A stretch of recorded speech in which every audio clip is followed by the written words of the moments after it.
Les 3 armes les plus douloureuses que je possède sont toutes douloureuses pour des raisons différentes, et laissez-moi vous les montrer toutes. Premièrement, nous avons ce gars ici. C'est une 12 mesures à levier. Ça sonne bien, n'est-ce pas? Eh bien, en fait, c'est plutôt cool. Mais le seul problème est la quantité de recul que vous obtenez et, genre, tout. S'il existe une manière scientifique de maximiser la quantité de recul que vous pouvez obtenir d'un plomb de 12 mesures ordinaire, qui vous meurtrira certainement l'épaule, d'une manière ou d'une autre, cette 12 mesures à levier a réussi à le faire. En deuxième position, nous avons une arme censée vous faire mal. C'est une 12 mesures, mais pour une raison différente. Voici le Beretta 1300, un tactical. La douleur qu'il inflige n'est pas due au recul. En fait, c'est super doux à tirer.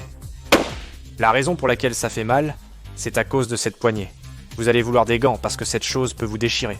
Il a presque comme ce motif de dents de requin, et je l'ai éraflé contre mon genou et j'ai saigné. Troisièmement, nous avons ceci. Cela va vous sembler être un AR-15 ordinaire, mais je vous assure que ce n'est pas le cas. Parce qu'en haut, nous avons une culasse 50 BMG fabriquée par Raptor 50.